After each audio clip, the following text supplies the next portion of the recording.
Hello everyone, मेरा नाम हसीबा है। आज हम आगे का पार्ट पढ़ेंगे, जो आगे का बचा हुआ था दर्शन के शाखाएं, उसके बारे में पढ़ेंगे। तो आज हम पढ़ेंगे ज्ञान मीमांसा। ज्ञान मीमांसा क्या है? ज्ञान मीमांसा दो शब्दों से मिलकर बना है, नॉलेज और लोगस से मिलकर बना है, जिसका मतलब है ज्ञान का अध्ययन, कि ज्ञान क्या है, ज्ञान का सूत्र क्या है, सत्य क्या है। ज्ञान मीमांसा को प्रमाण मीमांसा भी कहते हैं। सत्य ज्ञान को प्रमा कहते हैं और जिसके माध्यम से सही ज्ञान पैदा होता है उसे प्रमाण कहते हैं। ठीक है, अब हम बात करेंगे एक्सियोलॉजी या मूल मीमांसा, थ्योरीज ऑफ वैल्यूज़, कि वैल्यूज़ क्या होती हैं, मूल क्या होते हैं, क्या सही है, क्या गलत है, हमें कैसे जीना है, जीवन का मतलब क्या है, गलत चीज़ों से दूर कैसे रहना है। ये सारी चीज़ें किसी भी दर्शन के हम मूल मीमांसा में पढ़ते हैं। अब हम बात करते हैं एथिक्स, यानी कि नैतिकता। नैतिकता क्या है? इंसान का चरित्र क्या है, उसको करना क्या है। जैसे हमारा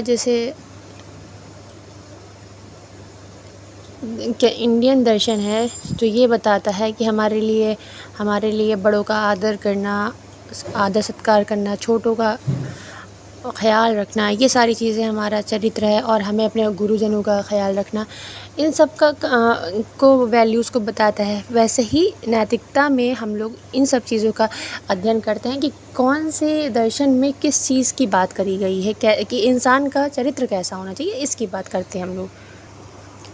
अब हम लोग बात करेंगे लॉजिक या तर्क। लॉजिक क्या है? लॉजिक मतलब हम लोग अब ऐसी चीज़ का अध्ययन करेंगे जिसमें क्या कहते हैं, ज्ञान को, जो हमने पहले ज्ञान मीमांसा पढ़ा था, ज्ञान मीमांसा को जो प्राप्त करने के जो साधन हैं वो क्या क्या हो सकते हैं। तो यहाँ पर लिखा हुआ है तर्क ज्ञान मीमांसा का मुख्य बिंदु है, माना जाता है। ज्ञान प्राप्त करने के लिए जिस तर्क का प्रयोग किया जाता है उसका तरीका क्या हो सकता है। मतलब ये है कि हमने किसी दर्शन के माध्यम से ज्ञान क्या होता है वो जाना, लेकिन अब ज्ञान को ग्रहण कैसे करेंगे हम लोग, वो यहाँ पर तर्क के अंदर जानते हैं। तो ज्ञान मीमांसा का जो पूरक माना जाता है वो माना जाता है हमारा तर्क।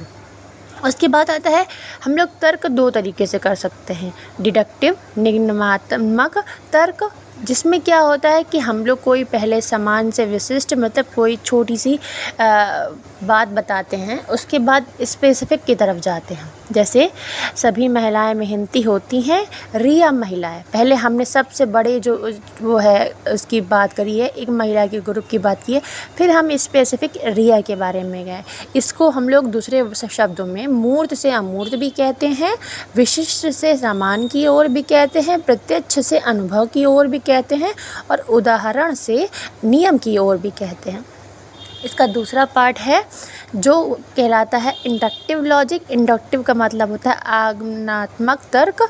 इसमें क्या होता है, हम लोग नियम से समान की ओर जाते हैं। जैसे पहले हम लोग किसी को पहाड़े रटवाएंगे, उसके बाद गुणा करना सिखाते हैं। जैसे नाउन क्या होती है या संज्ञा क्या है, पहले उसकी का उदाहरण बताना, उसके पहले उसका नियम बताना, फिर उदाहरण बताना। तो हमारा ये आगमनात्मक तर्क कहलाता है।